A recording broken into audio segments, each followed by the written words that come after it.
estamos en estas pláticas académicas que son fundamentales. Ahora nos toca recibir al ingeniero José Roberto Hernández Tinoco, que viene de Durango.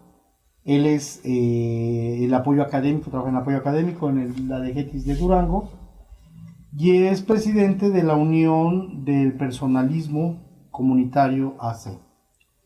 Él vino a dar una conferencia a la Semana de la Ingeniería y tuvimos la oportunidad de platicar.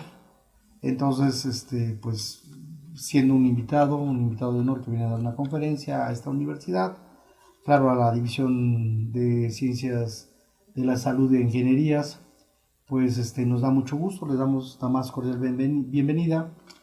Y nos interesa mucho, tuvimos una plática informal en los pasillos sobre el tema de su conferencia.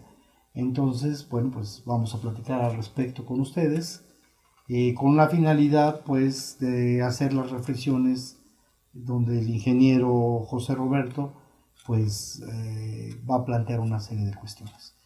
Entonces, buenas tardes. Me gustaría mucho que nos platicara un poquito, nos esbozara su perfil, su trayectoria, y después nos vamos a la parte donde, ¿por qué llega a estas ideas, ¿no? Muy bien. Mire, yo soy de formación en ingeniería mecánica. Egresé del Instituto Tecnológico de Durango en 1974, hace ya bastante tiempo. En ese mismo año era ya catedrático de matemáticas en la Universidad Juárez del Estado de Durango y había tenido la oportunidad de apoyar sustituyendo a algunos de mis maestros en el mismo tecnológico con la asignatura de dinámica aplicada.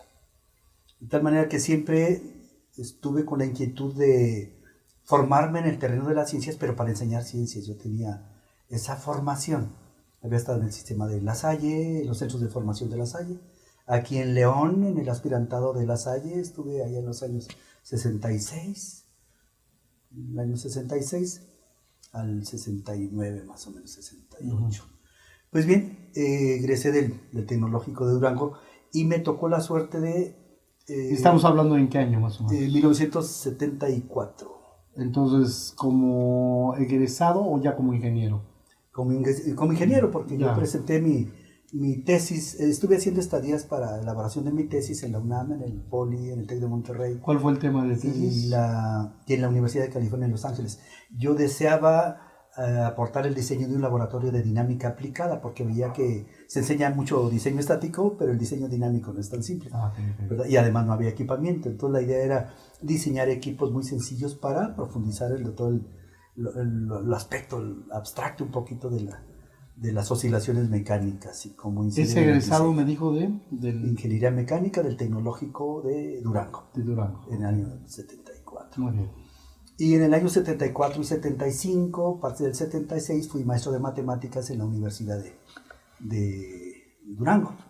Tenía 22 años, así que era muy chico. Muy chico, pero muy a gusto poder interactuar con jóvenes más o menos de la misma edad, dando clase. Y mi trabajo ha sido preferentemente en la docencia desde siempre. Tengo 40 y bastantes años en la docencia. 42 en el sistema de GETI, porque me tocó ser del equipo fundador del Centro de Bachillerato Tecnológico Industrial y de Servicios 89. Resultó de una inquietud social que había en Durango, en que buscábamos que la riqueza de Durango pues beneficiara a Durango, porque había un yacimiento enorme de cielo abierto, de hierro, y se extraía el mineral y se iba a la fundidora Monterrey, y la verdad a Durango que beneficiara mucho en su desarrollo, la verdad era muy poco. Y los estudiantes del tecnológico y de la universidad se metieron en eso, tomamos el yacimiento esperando que el apoyo de la federación permitirá iniciar el desarrollo industrial de Durango, cosa que no ocurrió. Y ahí comenzamos a entender que es muy difícil la transformación socioeconómica si no hay un cambio de estructuras mentales, cívicas y políticas. Muy bien. Entonces hicimos ese modelo de bachillerato, donde deseábamos asociar. ¿Quién te invitó? ¿Ya el director? El fundador, eso había sido líder estudiantil en su momento. ¿Y fuiste acompañado de más bien él estuvo reclutando los exalumnos del tecnológico que teníamos mejor desempeño académico. Perfecto. Yo cuando regresé de hacer mi estancia en la Universidad de California en Los Ángeles, ya estaba la invitación de él. Hiciste una especialidad, ¿no? No, realmente fui nada más a hacer una estadía en la cual me entrevisté con investigadores de lo que era el tema de las oscilaciones mecánicas. No más que ellos lo aplicaban en muchísimos campos y uno aquí en México no alcanzaba a ver que fuera tan amplio, ¿no? Entonces fue muy enriquecedor estar allá para eso. A ver, bueno, estamos platicando de tu trayectoria y todo. ¿Por qué te das cuenta que en México es importante empezar a integrar otros elementos? ¿En qué momento ya...? Precisamente ahí tuve la oportunidad de interactuar con exiliados chilenos. De la guerra... Acababa de pasar el bombardeo al Palacio de la Moneda en el 73, el asesinato del presidente Allende, Pinochet toma el poder y había muchos exiliados chilenos. Comenzamos a platicar de la problemática social que ellos estaban haciendo posgrados en el Centro de Estudios Chicanos, precisamente de la Universidad de California en Los Ángeles. Pero también muchos académicos de la universidad, terminando las labores, salían y participaban en las movilizaciones de César Chávez. Perfecto. El líder de los pescadores, sí, de migrantes mexicanos, y yo les preguntaba que cómo es que andaban en esas movilizaciones sociales y eran académicos serios. A ver, muy bien. Entonces estamos en una fase donde hay una ruptura, donde el técnico deja de ser técnico y empieza a politizarse. Sí. Por la situación en el contexto donde se está. Sí. El golpe de Estado a Chile y... lo que había sido el movimiento del 66... que fue todavía cuando yo estaba en secundaria, me tocó ver eso. En 1970, que a ver, ¿en el 66 qué pasó? Fue el movimiento de Cerro de Mercado en Durango. A ver, platícanos. Se buscaba que la riqueza de Durango beneficiara a Durango, sí. Pero luego interviene el presidente de la República para que se entregue el movimiento. Yo estaba en secundaria apenas, los líderes eran Francisco Peiro, Carreño y otros más, que es el que yo conozco. Y entonces, lo que ocurre es que ya terminando el movimiento, a mí me invitan a pasar a los centros de formación de La Salle y acepto y me vengo a terminar el tercer secundaria en León. Y luego paso a la etapa de bachillerato en el centro que tenían en Saltillo y entonces termino el bachillerato en Saltillo. Y ahí ya decido yo regresar a Durango para ya hacer la ingeniería. Y hay movimiento estudiantil de nueva cuenta en Durango. Yo me fui con movimiento estudiantil y en 1970 movimiento estudiantil. ¿Y en el 70 era lo mismo o qué? No, ya era que la riqueza del... Primero, la evidencia de que el movimiento del 66 había fracasado, las promesas habían sido fallidas, el impulso a la industrialización de Durango fue un cuento, se había prometido poner por lo menos una fábrica de clavos que nunca se hizo, y el patronato del 450 consistía en que por cada tonelada que se llevaban a Monterrey, pues se donaba a Durango 4 pesos y 50 centavos para apoyar su desarrollo. Luego se vio que la riqueza forestal pues beneficiaba a todo el mundo, las grandes empresas y demás, pero no a la gente dueña del campo, a los ejidatarios y campesinos. Y entonces se hace ese movimiento otra vez. ¿Y cuál fue tu rol? Mi rol en el movimiento. En el movimiento del 66 fui simplemente, como era adolescente de secundaria, acampados tomando el cerro como otros cientos y miles de muchachos. En el 70 veo aquello y me voy de Durango. No puede ser. ¿Sí? Y me fui a estudiar arquitectura y después regresé y allí yo ya traía esa inquietud de la relación que hay entre la educación y la problemática social. Y cuando regreso de la Universidad de California, entonces ya venía yo con una visión más completa de compromiso con el terruño, con la tierra misma. Cómo iba a estar allá buscando andar en las grandes universidades haciendo currículum si acá mi gente necesitaba apoyo para el desarrollo. A ver, ¿tu estancia en Los Ángeles? Sí, fue... En Los Ángeles viste formas de organización y demandas sociales. Sí. Y también por parte de los chilenos que estuvieron también haciendo allá un trabajo. Viste una preocupación y también una preocupación política sobre el ejercicio de los ingenieros y los impactos sociales, el compromiso social. Sí. Y entonces, y con tu experiencia en el en los dos movimientos en Durango, te permite a ti ir comprendiendo que el desarrollo a veces no beneficia a los actores directos Sí. incluso a los mineros o los campesinos Sí. de las tierras. Perfecto. A ver, ¿qué más? Ahora sí. vamos. Al regresar a Durango tengo la suerte de ser invitado a iniciar un bachillerato, con ese nexo profundo en la realidad de los empobrecidos. Y entonces ahí lo que pretendimos en su momento fue asociar una alta competitividad técnica y académica y una arraigada conciencia de solidaridad social. A ver, estás Desde hablando en el plural. principio. ¿Quiénes Todo el eran? equipo de fundadores Ok. de la escuela esta. Coincidió. Coincidimos porque ellos habían sido líderes en 1966 Ok, ok. y ellos organizaron el movimiento de 1970. En el movimiento del 70 se establecen compromisos serios con el presidente de la República, el futuro presidente que era don Luis Echeverría Álvarez, y el líder de ese movimiento que era el ingeniero Manuel Francisco Peiro Carreño. Y se hace compromiso, se detiene ya la movilización del 70 y se tiene apoyo para el desarrollo del Instituto Tecnológico de Durango en muchas cosas, desde el gimnasio, equipamiento italiano de máquinas, herramientas, muchos apoyos. Pudo formarse, crearse muchas escuelas secundarias técnicas y una escuela secundaria técnica, que es la secundaria técnica 19, y luego el CEBETI número 89. Y a mí me toca, cuando regreso en el 74, es decir, 4 años después del movimiento, ya recibir la invitación de Manuel Francisco Peiro Carreño para colaborar en la fundación de un bachillerato. Iba a la secundaria, ¿a dónde van a ir los egresados nuestros? Muy bien. Al bachillerato. Un proyecto integral. Integral. Y ahí, claro, había después la idea de hacer una universidad o un tecnológico. Pero en esa parte veíamos la importancia de que la formación académica estuviera asociada con una formación social de fondo. Un compromiso solidario con los empobrecidos, con las comunidades vulnerables.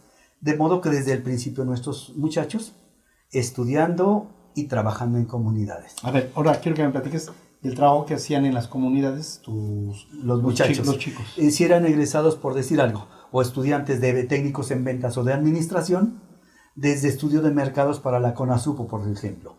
Si eran muchachos de electrónica, proyectos de rehabilitación de instalaciones eléctricas, o los de construcción, redes de agua potable, de alcantarillado, el trazado, diseño urbano de las colonias irregulares, los asentamientos irregulares, los paracaidistas que decíamos entonces. Sí. Y entonces elos trabajaban. Pero ¿sí hubo un impacto social o era un discurso Pues lo hacíamos en intencional? campo. Pues lo andábamos haciendo en campo, la verdad. Y sí hubo un impacto. Sí, pues las colonias están trazadas. Perfecto. ¿Sí? Y los muchachos se iban formando con esa visión y con esa conciencia, poco a poco. Claro, a lo largo del tiempo fue una de las mejores escuelas del país, que yo recuerde 4 o 5 años seguidos. Primer lugar en matemáticas en un contexto de 450 y tantos bachilleratos del país. No era cualquier cosa. Y era una escuela en un barrio pobre, ni siquiera así en un lugar donde haya mucha vialidad y bonito, ¿no?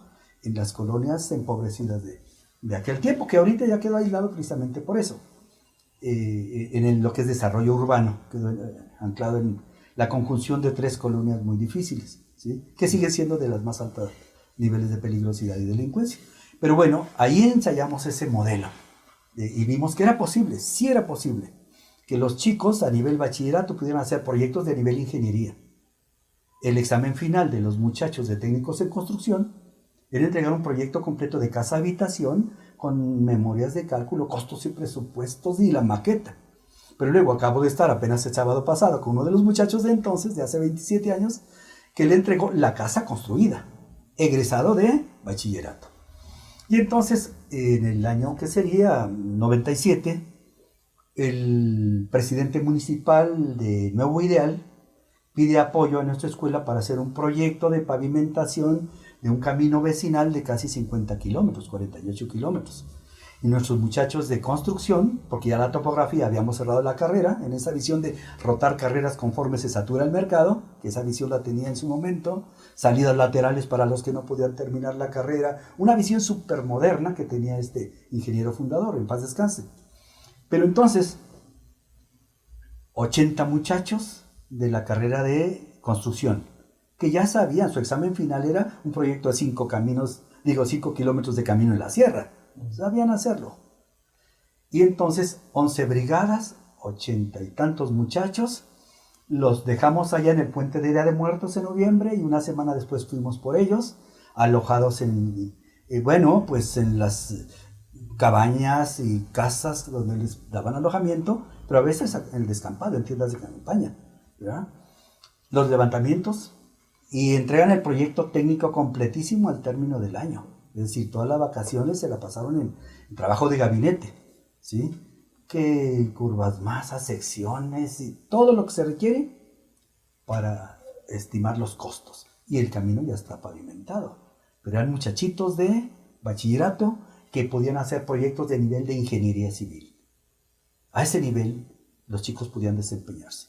Y creímos que los jóvenes pueden dar tanto cuanto los que los acompañamos les hagamos soñar y que se convenzan, ¿verdad? Entonces, hay una experiencia de una escuela integrada por varios profesores que participaron y vieron la importancia. Yo estaba pensando en el reciente aniversario del Movimiento 68, que fue un movimiento interesante, fue un movimiento ciudadano, fue un movimiento político importante en México. Bueno, es el parteaguas, precisamente porque exigió la apertura democrática en nuestro gobierno. Acá la dinámica fue diferente en Durango. Poco a poco, tanto el compromiso de Luis Echeverría como el compromiso del presidente municipal, como el compromiso de Manuel Francisco Peiro Carreño, que fue el fundador de estas escuelas, como del director, pues entonces pudo canalizar en términos de apoyarse de las inquietudes, del compromiso, sí, y de constituir también un elemento ético sí, en términos de servir a tu comunidad, sí, y de participar directamente con los problemas de tu comunidad, con los ingenieros. Muy bien, ¿qué sí, más? Que el equipo conformado en torno a esa propuesta, ¿sí?, logró una serie de principios, ¿sí?, en orden a esa ética social. De modo que con las experiencias educativas, luego fui director del Instituto Tecnológico de la región de Los Llanos durante casi 10 años, ¿verdad? Y pudimos consolidar la propuesta, ¿sí? Es una propuesta de una nueva ética social. Destaca la centralidad de la persona, se abre a la dimensión comunitaria del ser humano.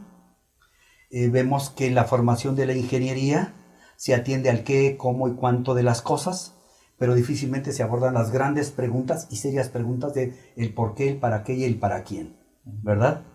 Y entonces, en ese perfil de formación de los muchachos, buscamos que la vinculación comunitaria fuera un recurso permanente para transformar conciencia en los muchachos.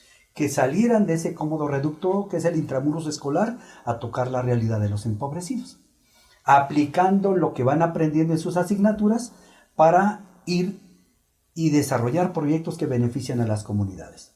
Iniciábamos con una visión de proyectos técnicos, pero vínculo comunitario tiene 3 vertientes de acción traslapadas, pero por fines didácticos las manejamos como 3 vertientes de acción. Una vertiente formativa. El muchacho al salir y trabajar en las comunidades debe estimular una reflexión profunda sobre los valores, la capacidad de diálogo, la tolerancia mutua, la solidaridad, la justicia y la lucha por la justicia como causa común de todos, no de aplicación de la ley y del derecho como tal, sino la ética, ¿sí?, la justicia ética. Es decir, el deber que tenemos de propiciar el bienestar de todos, porque los recursos del país son de todos, no de los que sepan, porque luego el que sabe pareciera tener carta abierta para aprovecharse del que no sabe, ¿sí? Entonces, una reflexión profunda en torno a los valores en la comunidad, desde niños, adolescentes, jóvenes, señoras, señores, en una reflexión profunda sobre valores. Y eso se hace con diversas estrategias que luego las podría comentar. Luego, una vertiente de acompañamiento y de promoción de la comunidad, en que se enseña a la comunidad a observar la realidad problemática que tiene en torno a sí. Sí. Ver qué factores determinan esa problemática que está viviendo. Ver en cuáles de esos factores la comunidad como tal puede incidir para transformar el desemboque final de acontecimientos, ¿sí? Es de promoción. Y lo más sencillo es entrar con problemas materiales, de infraestructura y demás, para luego terminar con problemas culturales, ¿sí?, o de seguridad, de droga, de las dependencias de los muchachos, la promiscuidad sexual, el embarazo adolescente, el abandono escolar, el escaso rendimiento en las escuelas, que desde la comunidad se pueden hacer muchísimas cosas en favor de eso. Pero entonces es acompañamiento.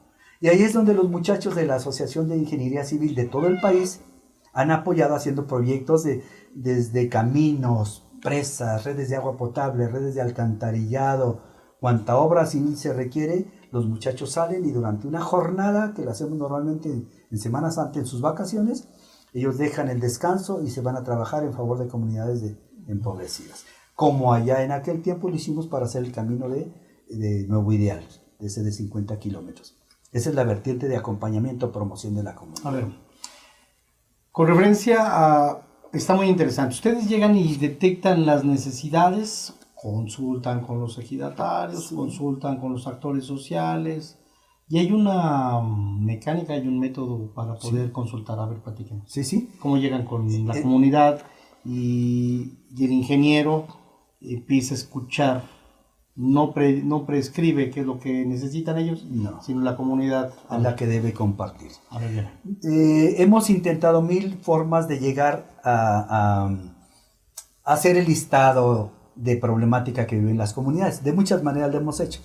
La más adecuada nos ha resultado cuando los mismos muchachos de las comunidades que estudian en las instituciones son el puente para trabajar con la comunidad. Perfecto. Para no llegar como actores de la misma comunidad. Porque luego llega uno como funcionario o esos voluntarios que llegan con afanes mesiánicos, vengo a salvarte de tus problemas. Sí. Nada de eso, no. Nosotros queremos, desde ese contacto con la misma comunidad, iniciar la dinámica de maduración. Perfecto. ¿Sí?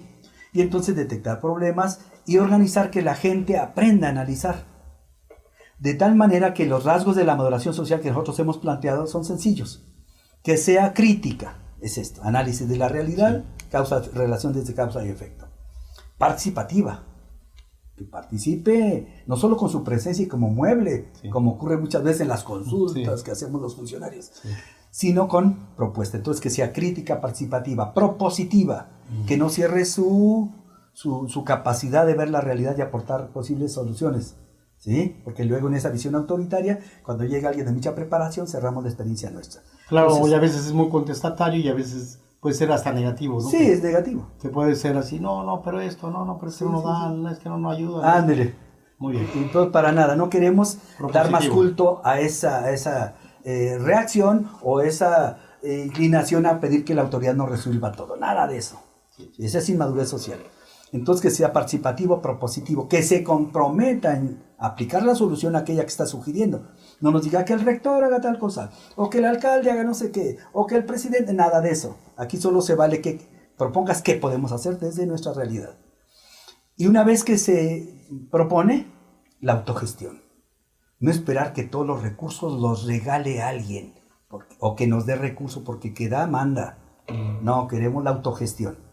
Y en eso sí, la autogestión y hacer que la autoridad cumpla su función. Es decir, la subsidiariedad y la complementariedad. Respete el espacio de protagonismo de la sociedad. Sí. Porque tenemos mucho Estado y poco pueblo, demasiado gobierno y poquísima sociedad. Nosotros queremos al revés. Más sociedad, menos gobierno. ¿Sí? Y eso enriquece al gobierno. Porque hay más propuestas y la base social se compromete en lo que propone. ¿Verdad? De eso tenemos ejemplos realizados por los mismos muchachos. Increíbles. A ver, hábleme de dos ejemplos que sean. Pues miren, nada más, los chicos estos que trabajaban en la escuela hacían las brigadas de seguridad de emergencia. Cuando había inundaciones como las recientes o había nevadas, en los estratos vulnerables los techos se caían, por ejemplo, por la nieve, y entonces las camas, agua, nieve, todo frío y enfermedades bronquiales, y había que ayudarles a reconstruir sus casas. O en las inundaciones ocasionalmente, bueno, la escuela funcionaba como albergue. Y ahí era jardín de niños durante el día y guardería en la noche, señoras, bebés y todo eso. ¿Así llegó el compromiso? Ah, sí, pero al mismo tiempo había clases. ¿Sí? Muy bien. Replaneábamos todo y las clases en los salones y dejábamos libres los salones para atender señoras con sus niños. Y además, pues, como jardín de niños. Los muchachos en la noche no iban a su casa más que a bañarse. Yo les daba la llave de la dirección y en la alfombra dormían. Y grandioso, porque cruzaban el arroyo seco a llevar alimento en la noche a los que no podíamos haber evacuados. Y luego atención médica porque deja una secuela de enfermedades gastrointestinales o pulmonares. Llega un momento en el que el líder dice, ¿sabe que ya los médicos voluntarios ya no quieren? Vamos a hacerles una clínica, Inge. Caramba, Luis, pero ¿qué estás pensando? Somos una escuela, Luis, no somos obras públicas. Hizo la clínica. ¿Y cómo la hizo? Más con decirle, después de discutir conmigo casi una hora, se para enojado y dice, Inge, usted es igual de mediocre que todos. Me insultó horriblemente, ¿cómo puede decir eso? Le decían camello. Sí. Y acabo de verlo también hace unos meses, es genial ese muchachito líder. Era terrible, yo lo quería correr, en segundo semestre él era de electrónica, terrible, yo lo quería correr, pero no lo pude correr. Cuando argumenté con él, pues primero era tartamudo, pero sus argumentos muy agudos no lo pude refutar, dije no lo corro. Luego me arrepiento a los 6 meses porque se lanza a la sociedad de alumnos, sé qué cree, y la gana. Terrible, dije, me voy como en feria. Pero luego comienza a asomarse a los talleres de valores que teníamos los sábados y se enrola. Al final un super líder. De tal manera que cuando ve que los médicos voluntarios ya no quieren, va y me propone hacer la clínica. Ya tenía todo, ya había gestionado con la esposa del gobernador Silerio que metiera la propuesta en Sedesol, programas de esos. Y luego con el alcalde, que era del Partido del Trabajo, había acordado que diera atención médica gratuita, médico en la mañana y su enfermera, y médico en la tarde y su enfermera. Y lo había conseguido. Luego con unos diputados del PAN había conseguido que le dieran fondos para pagar un maestro albañil que dirigiera las obras de los muchachos que iban a estar construyendo la clínica. De tal manera que tenemos filmado, tenemos escenas de todo ese proceso hasta que entrega la clínica. ¿Sí? Muchachito de bachillerato. Es decir, que entendió cómo es el proceso de maduración social. Una vez terminada la clínica, vio el problema, cómo resolverlo, organiza la solución, gestiona recursos, termina la obra y le entrega a la autoridad. Es su trabajo atenderla. Y desde el 94 hasta la fecha sigue dando atención gratuita a esa clínica en las comunidades vulnerables. Es un ejemplo. Es un ejemplo, sí. Está muy interesante. ¿Y qué no le dio? Nunca lo visitó el secretario de Gobernación o gente para decir, oye, porque así como tiene un potencial creativo, con los miedos de los gobiernos, podía tener un potencial que no le convendría a los gobiernos. Nunca hubo problemas de ningún tipo. Bueno, en realidad ese proyecto educativo fue avasallado, ya no existe como tal, cuando los criterios de orden político se sobreponen los criterios de orden sociocultural, como era este. Y ahora es un bachillerato común y corriente, aspirando a lo que aspiran las escuelas, con un academicismo vacío e intrascendente, ¿no? Pero hay memoria, hay memoria histórica. Sí. Don Lidio Ribeiro Riani, investigador del CIDET, el Centro Interdisciplinario de Investigación y Docencia de Querétaro, en uno de sus libros, se llama Educación Moral para Sociedad Plural, nosotros aportamos la experiencia práctica y el fundamento teórico. Y ahí está plasmado la metodología de cómo se hace. Sí, sí tuvimos problemas con autoridad de gobierno en su momento, el modelo se desmanteló, podríamos decir como tal, pero vamos, nosotros somos gente de fe, yo soy gente de fe, soy mocho de nacencia, ¿sí? No muy piadoso, no muy lo que sea, pero entiendo mucho la realidad. Como decía Víctor Frankl, interpreta la realidad desde la perspectiva de fe, ¿sí? Mantén siempre presente el cariño entrañable de la gente que amas y de aquello que amas. Y por sobre todas las cosas no pierdas tu sentido del humor y eso te dará capacidad para sobrevivir. Y este proyecto ha sobrevivido porque tenemos esos 3 ingredientes. Todo es providente, decimos nosotros. El hecho de que haya fallado, después vino un gobernador que andaba buscando modelos sociales para poder aplicarlos a la prevención del delito. Y se enteró que en el Tecnológico de los Llanos teníamos un modelo social. Y nos mandó llamar y entonces permitió que este tipo de modelo de vinculación comunitaria y todas las estrategias de intervención de primer contacto que se desprenden. Con toda la experiencia en la región. Con toda la experiencia comenzáramos a trabajarlo. Y entonces, pues aquí está presente Alan. Él ya ha ocupado mucho de trabajar en el campo, desde parcelas, de traspatio, agricultura de traspatio. ¿En qué época ya es esto? Esto es ya ahorita. Ah, perfecto. Ahorita está funcionando. O sea, retoma esa experiencia. Sí. Social. Sí, desde el Tecno de los Llanos y con el respaldo del señor gobernador que acaba de terminar, pudimos aplicarlo y replicarlo en todo el país a través de la ANEG con los recursos que aportaba el gobierno por vía de la prevención social de la violencia. Nosotros podíamos activar vínculo comunitario, la jornada de vínculo comunitario. Llegamos a mover en campo en el 2015, en la Semana Santa, en el descanso, cuando los chicos normales se van de vacaciones, 650 brigadistas trabajando en las comunidades vulnerables, marginales, distantes, en 15 municipios del estado de Durango. Fue el año pasado. Y entonces, ese modelo de formación que complementa con el aspecto humano, ¿sí? lo que ha sido el modelo de desarrollo, respaldado con la aportación científico-tecnológica que formamos en los egresados de nuestras escuelas, que le abona a un modelo insolidario, depredador, de una economía globalizada que permite que la riqueza de unos cuantos sea acumule la riqueza de muchos en unos cuantos, y que la herramienta precisamente es la economía del conocimiento, ese modelo de economía neoliberal, y con todo el recurso de la tecnología. Tecnología que primero es militar y luego se vuelve civil, pero que a través de la intimidación militar se impone el modelo económico en todos los países del orbe, ¿sí? Y eso es tremendo. Y que lo que estamos nosotros buscando, precisamente, que ese modelo, que hay un hiperdesarrollo científico-tecnológico alimentando al modelo económico, vaya en sintonía y en equilibrio con el desarrollo social y humano. Es decir, que el desarrollo científico-tecnológico realmente sirva a toda la humanidad, no a unos cuantos privilegiados. Ok, este grupo del que me está hablando es un grupo político, es un grupo religioso, es un grupo gubernamental comprometido. Somos una ONG, Okay. Y de la Asociación Estudiantes de Ingeniería Civil, es una asociación civil, no dependen de nadie, no reciben subsidios de nadie, son totalmente autónomos. ¿Todos son religiosos o no, ustedes? No, pues hay algunos ateotes. No, la perspectiva religiosa, digo, yo sí la tengo, pero en realidad hay gente no creyente, don Lidio es agnóstico, unos chicos de Sevilla eran francamente ateos, es decir, dice don Lidio, vamos a ponernos de acuerdo en lo que estamos de acuerdo. En lo que disentimos ya habrá tiempo para pelearnos. Sí. Tenemos un adversario común y un reto común.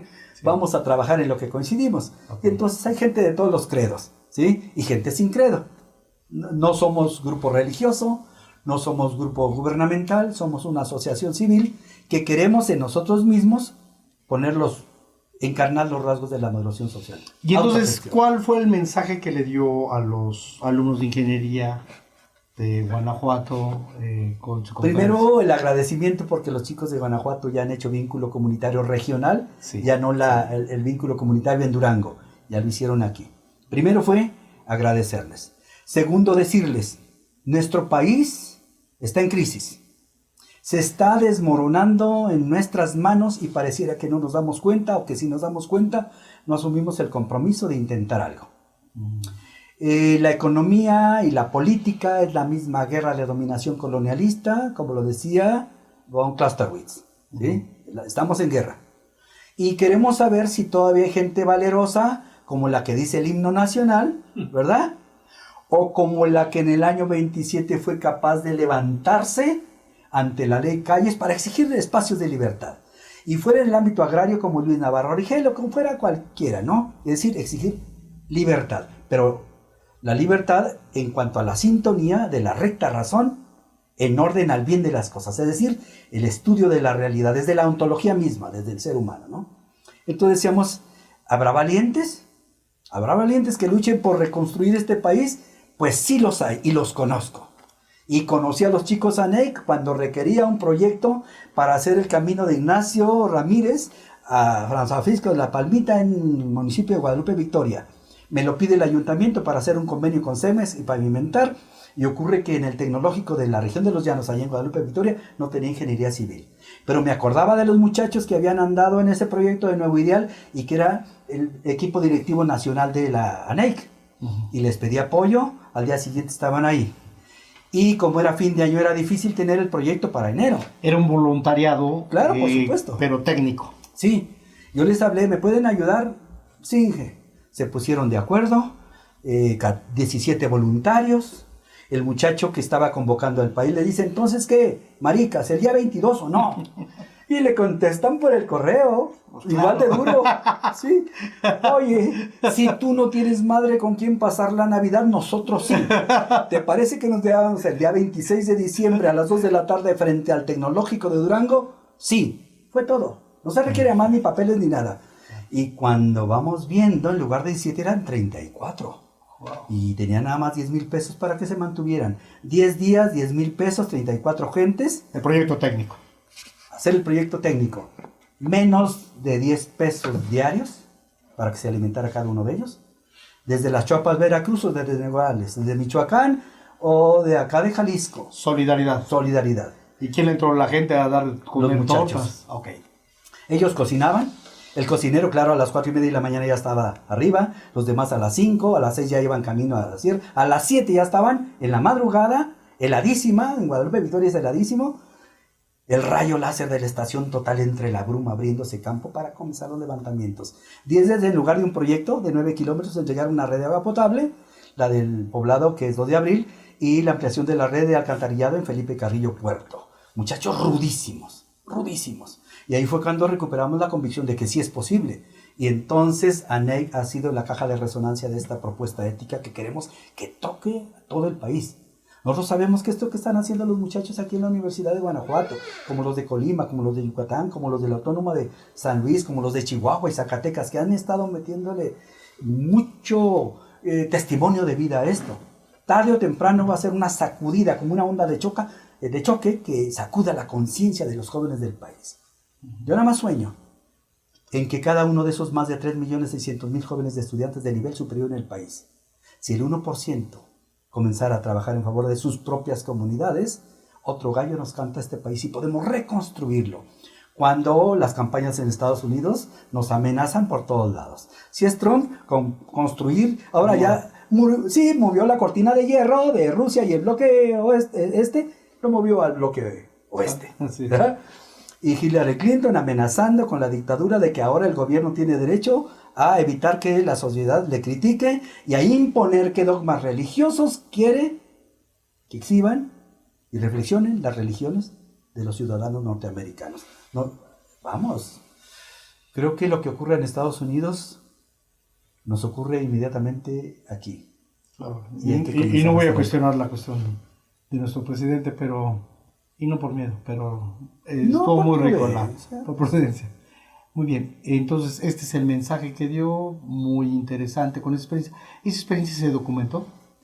Esta última que nos platicó. ¿La conferencia o cuál? No, donde ya se convocan a 36 ingenieros, gente que viene a hacer el proyecto técnico y que sobrevivieron con 10 pesos. Está en el libro de don Lidio Ribeiro Riani y además está consignada en lo que es el modelo vínculo comunitario, que estamos esperando a ver si el Instituto Tecnológico Nacional de México, el Tecnológico Nacional de México, lo asume como una estrategia de formación para sus... Sí, yo creo que a veces siempre estamos, pues es que el modelo dual, que el trabajo de empresa, estudiantes, ¿no? Yo creo que también es importante este modelo dual de sociedad, comunidad, estudiante, y yo creo que también hasta ya se puede exportar, ¿no? Porque ya lo tienen muy bien trabajado. Sí, lo hemos compartido en Chile, en el Congreso Latinoamericano de Estudiantes en Valparaíso, en la Universidad de Lanús, en la Universidad de Lomas de Zamora, las conferencias. Lo hemos compartido con los miembros del Instituto Emmanuel Mounier en España. Ellos son lo que viene siendo la propuesta de la filosofía de la persona, el personalismo comunitario, ¿verdad? La persona como centro de todo el quehacer institucional y humano. Entonces, pues sí creemos que es momento crucial para nosotros, De acuerdo. porque andamos con muchos modelos. Yo tengo 40 y tantos años trabajando en educación, desde el modelo de tecnología educativa, ya con la taxonomía de Bloom, didáctica crítica, vimos pasar el modelo de educación liberadora de Paulo Freire, que entra por la puerta del servicio y le abrimos la principal para que se vaya, no duró nada. Luego el constructivismo, ahora el de competencias, pero finalmente estamos trayendo muchos modelos que aplican en el orden técnico y muy poco en el orden verdaderamente humano. El Freire permitía el diálogo, ¿no? Así es. Bueno, me gustaría que nos diera sus generales, si usted lo considera pertinente, para que la gente interesada, los ingenieros interesados en compartir, pues un correo electrónico, algo donde se comuniquen. Yo creo que qué bueno que lo trajeron aquí a esta segunda jornada de ingeniería, la semana de la ingeniería, mis compañeros, me da mucho gusto escucharlo. Era un tema que también nos gustaría haberlo escuchado. No solamente están los técnicos ingenieros, también los técnicos administrativos, hay mucha técnica, pero sí falta más que la razón instrumental, los sentidos, los fines. Sí.